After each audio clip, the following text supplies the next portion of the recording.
오늘 우리에게 주시는 하나님의 말씀은 욥기 42장 1절부터 6절까지 말씀입니다. 욥기 42장 1절부터 6절까지 제가 가지고 있는 성경으로는 구약성경 804페이지입니다. 욥기서 42장 1절부터 6절까지의 말씀을 우리 다 함께 한 목소리로 천천히 봉독하겠습니다. 욥이 여호와께 대답하여 이르되 주께서는 못하실 일이 없사오며 무슨 계획이든지 못 이루실 것이 없는 줄 아오니 무지한 말로 이치를 가리는 자가 누구니이까? 나는 깨닫지도 못한 일을 말하였고 스스로 알 수도 없고 헤아리기도 어려운 일을 말하였나이다. 내가 말하겠사오니 주는 들으시고 내가 주께 묻겠사오니 주여 내게 알게 하옵소서. 내가 주께 대하여 귀로 듣기만 하였사오나 이제는 눈으로 주를 배옵나이다. 그러므로 내가 스스로 거두어 드리고 뒷글과 제 가운데서 회개하나이다. 아멘. 불과 몇십 년 전만 해도 많은 사람들의 관심사는 어디에 있었는가? 어떻게 하면 오래 살 수 있을 것인가? 어떻게 하면 장수할 수 있을 것인가? 어떻게 하면 좀 더 오래오래 살아남을 수 있을 것인가? 거기에 많은 사람들이 관심을 두었습니다. 근데 지금은 완전히 바뀌었죠. 지금은 오래 사는 것보다 더 중요한 것이 무엇입니까? 어떻게 하면 잘 살 수 있을 것인가? 웰빙을 이야기하고 있는 그런 시대가 되었습니다. 여러분, 잘 산다고 하는 것, 잘 사는 것이 무엇입니까? 어떻게 하면 잘 사는 것입니까? 이 잘 산다고 하는 것에는 여러 가지 요소가 있을 수 있지만 그 중에 하나가 바로 성장입니다. 그러니까 잘 사는 것은 어떤 삶인가? 성장하는 삶이다. 그렇게 이야기할 수 있습니다. 성장하는 삶이 잘 사는 것이고 또 잘 사는 것이 성장하는 삶이라고 한다면 반대로 성장하지 못하면 어떻게 되는 겁니까? 잘 살지 못하게 되는 것이죠. 살아있는 생물이라고 한다면 그 무엇이든 성장하게 되어 있습니다. 제때 성장하지 못하고 그리고 제대로 성장하지 못하면 뭔가 문제가 있다라고 하는 그런 뜻을 우리는 알아차리게 됩니다. 성장하는 것은 기쁘고 좋은 일이죠. 우리 예수만교회 교회학교 아이들을 볼 때 참 하루가 다르게 부쩍부쩍 크는 것을 느끼게 됩니다. 불과 얼마 전까지만 해도 유모차에 이렇게 부모님의 손에 이끌려 왔던 아이가 이제는 자기 발로 뚜벅뚜벅 교회에 나오는 것을 볼 때가 있습니다.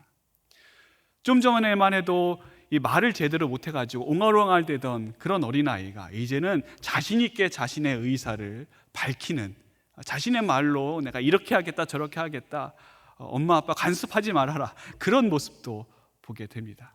그런 모습들을 보면 여러분 어떻습니까? 기쁘죠.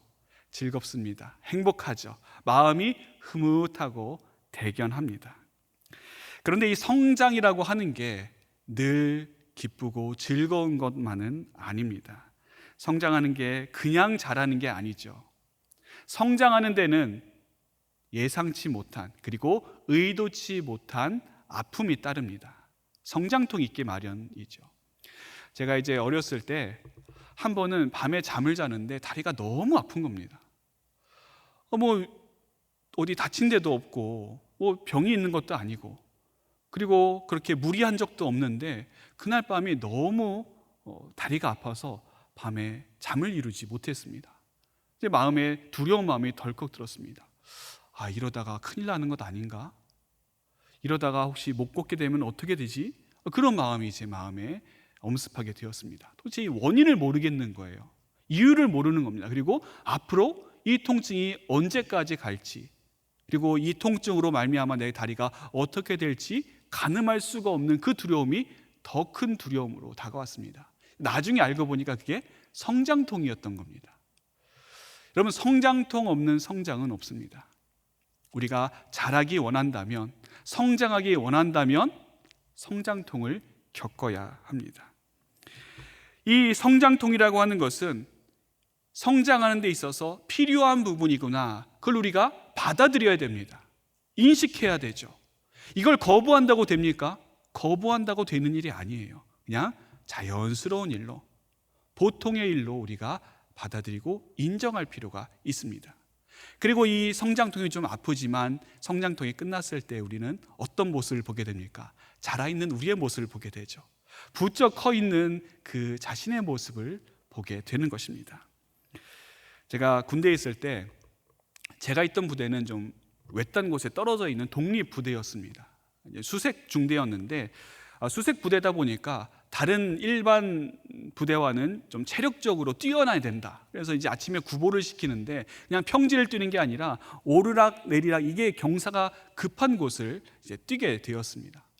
근데 이 평지를 뛰는 것하고 이런 이 산악구보 같은 그런 것하고는 전혀 차원이 틀립니다. 제가 첫날 처음 구보를 뛰고 나서 아침에 이제 구보를 하는데 하고 나서 제가 느꼈던 것이 폐가 찢어지는 게 이런 느낌이구나, 그런 걸 느꼈었습니다. 이건 뭐 숨이 헐떡거리고 차고 이런 차원을 넘어서서 진짜 폐가 찢어질 것 같다, 이제 그런 생각을 할 정도로 정말 힘든 그런 아침 운동을 했었습니다. 한 번은 제가 이제 같이 병사들을 인솔해서 이제 구보를 뛰는데 신병이 왔습니다.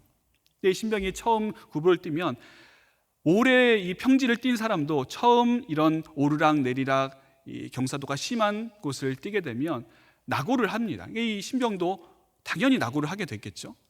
제가 인솔해서 뛰는데 이 신병이 낙오를 하니까 제가 이제 인솔을 다른 병사에게 맡기고 제가 그 친구에게 가서 뒤에서 이제 밀어주면서 일어나라고, 빨리 일어나서 같이 뛰자고 하는데 입으로는 네 알겠습니다 하는데 다리가 풀려가지고 일어나질 못하는 거예요. 그래서 어떻게 제가 끌고 뭐 뒤에서 밀고 앞에서 당기고 해서 그날 구보를 마쳤습니다. 근데 그 일이 그날 한 번만 있는 것이 아니라 그 뒤에도 여러 번 그런 일이 있었습니다. 그렇게 시간이 지났습니다.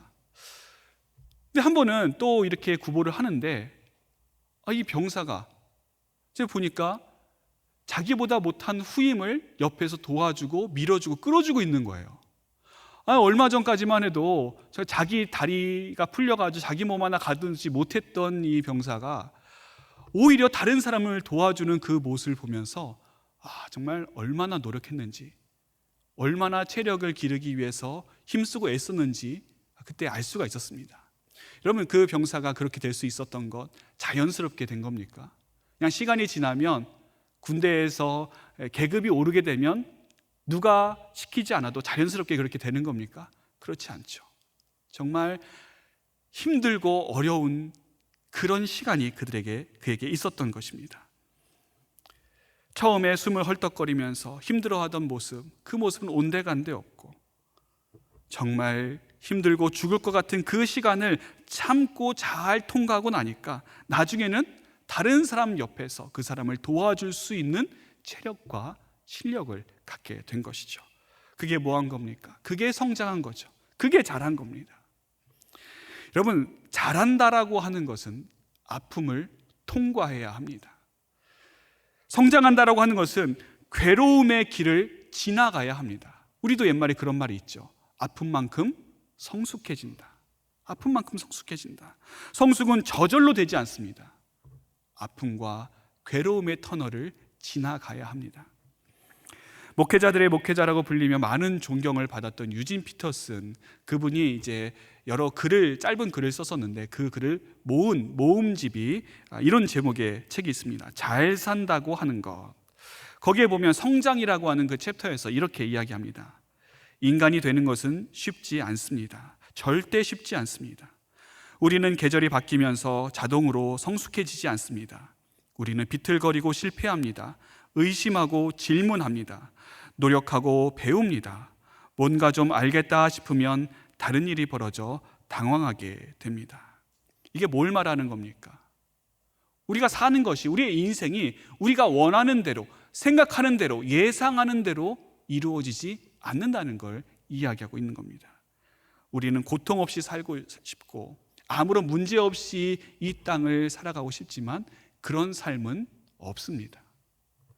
우리의 신앙도 마찬가지입니다. 신앙도 고통을 통해 자라고 고난의 시간을 통해 성숙해 갑니다. 어떤 분들은 오해하는 게 이 신앙을 가지면 고통의 문제가 해결된다. 예수를 믿고 또 믿음을 가지게 되면 모든 인생의 문제가 해결되고 평온무사한 삶을 살게 될 것이다. 그래서 내가 신앙을 선택한다. 그런 생각을 가지고 있는 분들이 있습니다. 여러분 그렇습니까? 아니죠. 오히려 신앙을 가짐으로 더 힘들 때가 있습니다. 내가 예수님을 잘 믿는데 그럼에도 불구하고 고난과 고통이 나에게 찾아올 때가 있고, 오히려 믿지 않은 사람들보다 더 힘들고 긴 고통의 터널, 괴로움의 터널을 지날 때가 있습니다. 그럼 뭐가 문제인 겁니까? 그분들이 믿음이 없어서 그런 겁니까? 아니면 뭔가 그분이 하나님 앞에 죄를 졌기 때문에 그런 겁니까? 그들이 실수했기 때문입니까? 그래서 그들이 그런 고통과 어려움 속에 살아가는 것입니까? 전혀 그렇지 않다라고 하는 것을 오늘 본문 욥기는 우리에게 잘 말씀해 주고 있습니다. 우리가 알다시피 욥은 특별한 잘못을 한 게 없습니다. 더군다나 욥에 대한 하나님의 평가는 어떻습니까? 욥기 1장 8절에 하나님께서 사탄에게 이렇게 이야기하십니다. 내가 내 종 욥을 주의하여 보았느냐? 그와 같이 온전하고 정직하여 하나님을 경외하며 악에서 떠난 자는 세상에 없느니라. 여러분, 성경에 하나님으로부터 이런 극찬을 받는 사람이 얼마나 되겠습니까? 거의 없습니다. 물론 욥도 사람이니까 100% 하나님 앞에 완전했겠다 그렇게 이야기할 수는 없지만, 그럼에도 불구하고 그가 전 재산을 잃고 그의 생때 같은 자식들을 다 잃어버리고 그리고 건강마저 잃을 그럴 잘못은 욥기에서 우리가 찾아볼 수 없습니다. 그럼 그에게 왜 엄청난 고난이 찾아온 겁니까? 왜 욥은 한 번도 두 번도 아닌 그런 자신의 인생에 있어서 이런 엄청난 시련을 맞닥뜨리게 된 것입니까?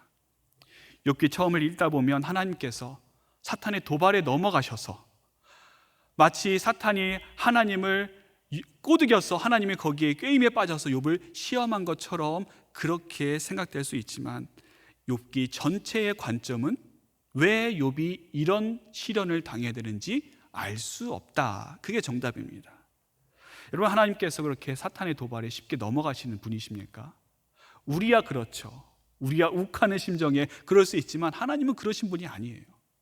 그럼 하나님께서 욥이 정말 어떠한 신앙을 가지고 있는지 이번 기회에 한번 내가 시험해 보리라 해서 이런 잔인한 고통, 잔인한 시련의 시간을 욥에게 주신 것입니까? 그것도 그렇지 않습니다. 하나님께서는 우리를 실험실의 개구리처럼 그렇게 비인격적으로 다루시는 분이 아니십니다. 그럼 왜 하나님께서 욥에게 이런 고난을 허락하셨는가? 그 정확한 답은 하나님만이 알고 계십니다. 우리는 알 수 없죠. 다만 우리가 분명하게 알 수 있는 것은 하나 있습니다. 그것은 무엇인가?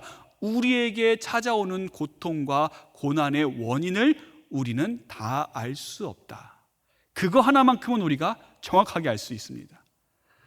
예전에 섬기던 어떤 교회에서 그 권사님 신방을 갔는데, 그 권사님이 주신 기도 제목을 보니까 참 마음이 아팠습니다. 아니, 이분이 이렇게 힘들게 살고 계셨나? 교회에서 볼 때는 항상 표정도 밝고 교회를 얼마나 잘 섬기는지, 신앙생활을 얼마나 잘하시는지, 성도들을 얼마나 극진히 끔찍히 사랑하시는지, 정말 이분 같은 분 없다 그럴 정도로 신앙생활 잘하시는 분인데, 그 속을 들여다보니까 여러 가지 문제가 많은 겁니다. 가정의 문제, 건강의 문제, 자녀의 문제, 문제 없는 게 없어요. 아니, 하나님, 어떻게 이런 분이, 이렇게 좋고 훌륭한 분이 이런 어려움을 겪게 하십니까? 차라리 믿음이 좀 약하고 그리고 잘못 믿는 사람이라면 하나님께서는 벌을 주셔서 좀 회개하고 그가 다시 하나님께로 돌아올 수 있는 그런 계기가 될지 모르겠는데, 하나님, 이분은 아니지 않습니까?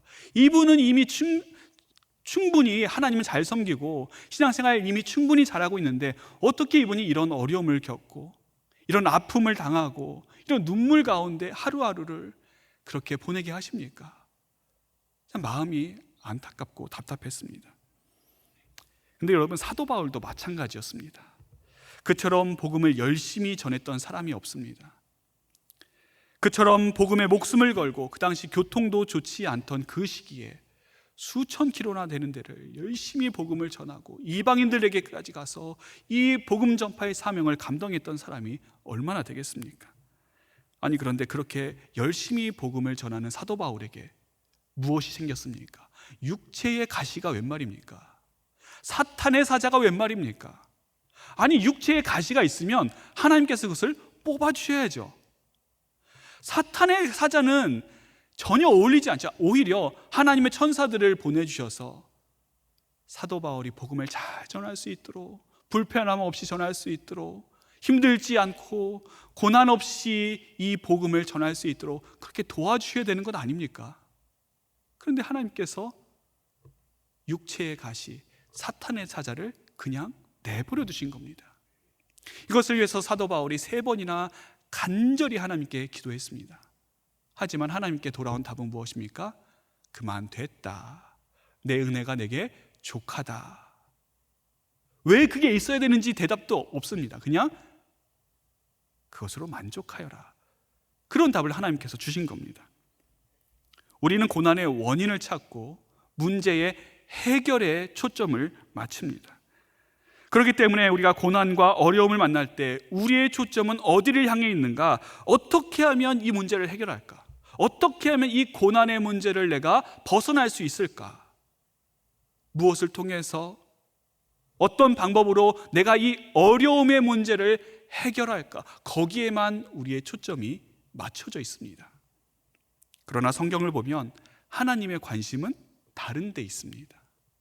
하나님께서는 어떤 방식으로 이 문제를 해결하시는가? 정말 눈 깜빡할 사이에 나의 모든 문제를 다 없이 해서 나로 하여금 전혀 새로운 삶을, 고통 없고 괴로움 없는 그 삶을 살게 하시는 것이 아니라 성경에 보면 하나님께서 다른 방법을 사용하시는데 고통과 괴로움은 그대로 내버려 두십니다. 그리고 그것을 사용하셔서 그것을 통해서 하나님의 놀라운 일들을 행하시는 것을 우리는 성경을 통해서 볼 수가 있습니다. 사도 바울에게 육체의 가시가 있었지만 하나님께서는 그것을 사용하셔서 오히려 복음 전파의 도구로 쓰셨습니다. 그것이 있기 때문에 사도 바울은 자고하지 않았다, 자고하지 않을 수 있었다, 그가 고백하는 것 아니겠습니까? 그리고 하나님의 큰 능력을 받은 이 사도 바울이 본래는 자신이 얼마나 부족하고 연약한 사람이었는지 그걸 깨닫게 되고 더 하나님과 사람들 앞에서 겸손한 모습으로 하나님의 복음을 전하는 사람이 될 수 있었던 것입니다. 욥도 처음에는 고난 없는 삶을 살았습니다. 하나님께서 나에게 모든 복을 다 주신 것 같았고, 하나님께서 나의 모든 기도를 다 들어주신 것 같았고, 모든 것이 다 문제없이 어려움 없이 형통하게 돌아가는 것만 같았습니다. 그러나 엄밀히 따지면 욥은 그때 하나님을 잘 알지 못했습니다.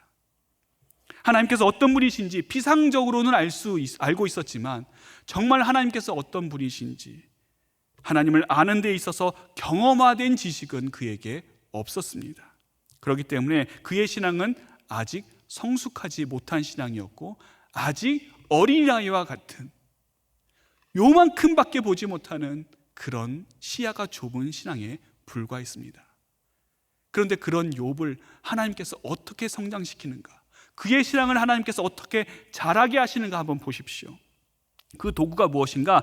하나님께서는 무엇을 통해 욥의 신앙을 자라게 하셨습니까? 고난을 통해서, 고통을 통해서. 더 많은 부와 건강이 아닙니다. 하나님께서 더 많은 복을 그에게 허락해 주셔서 더 성공하고 더 누리고 더 번영함으로 그를 성장시키신 것이 아니라 그에게 찾아온 고통을 통해서, 고난을 통해서 그를 성장시키셨습니다.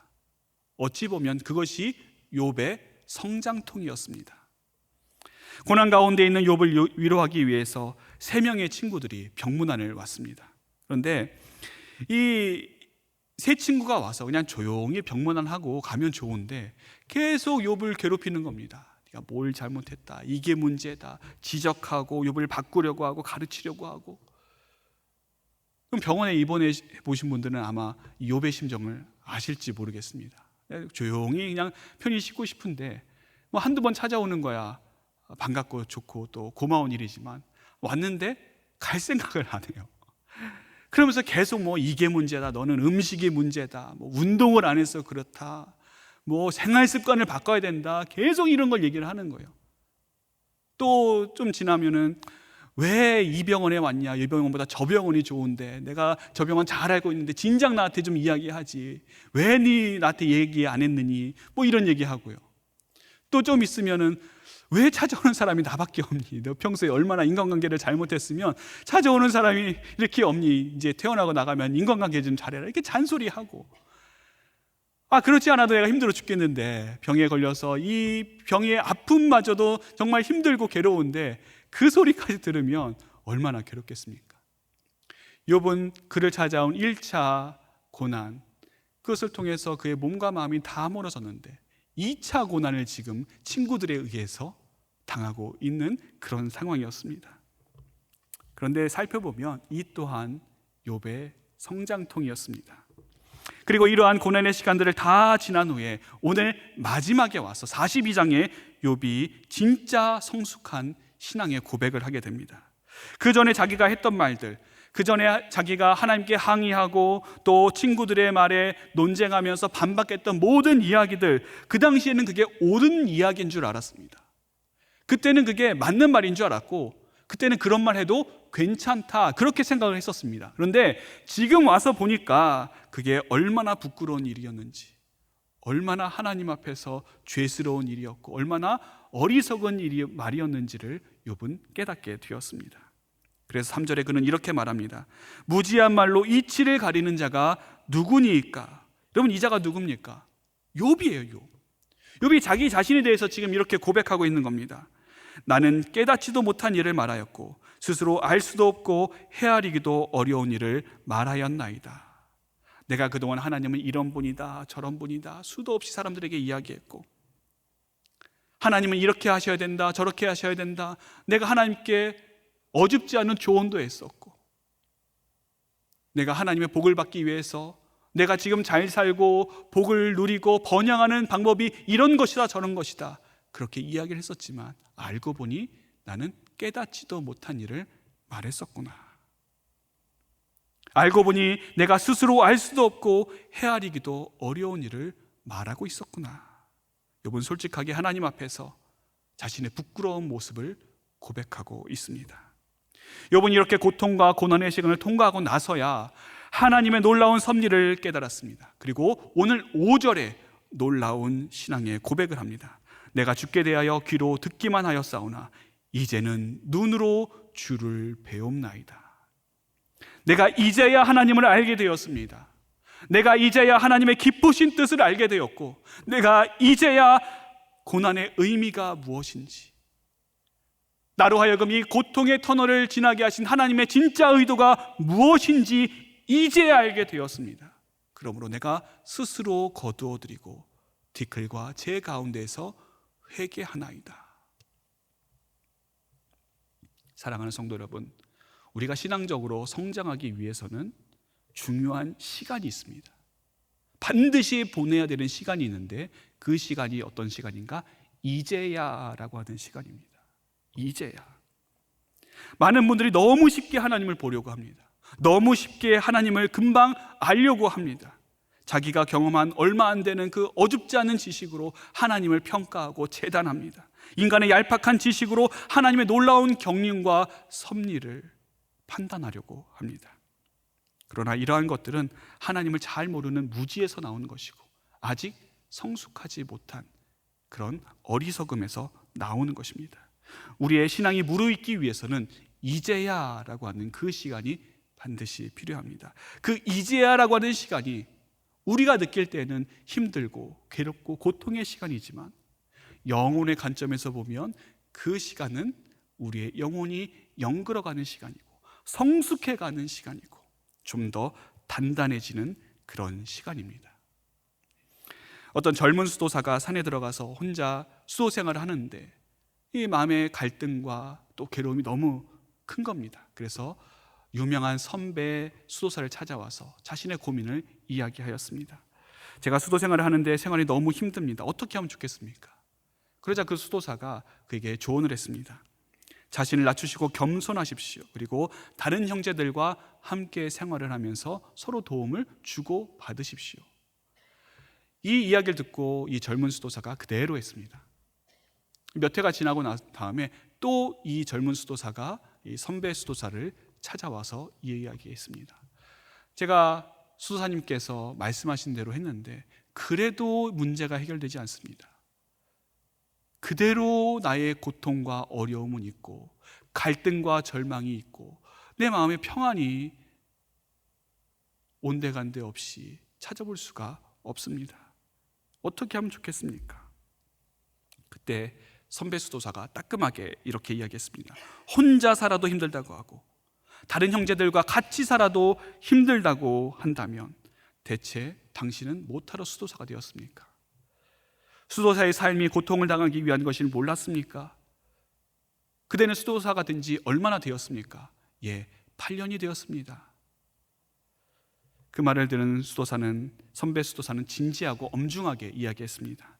나는 수도사로 70년을 살았습니다. 70년 수도 생활을 하면서 고통 없이 완전한 평안을 누리고 완전한 평온 가운데 거했던 적은 단 한 번도 없습니다.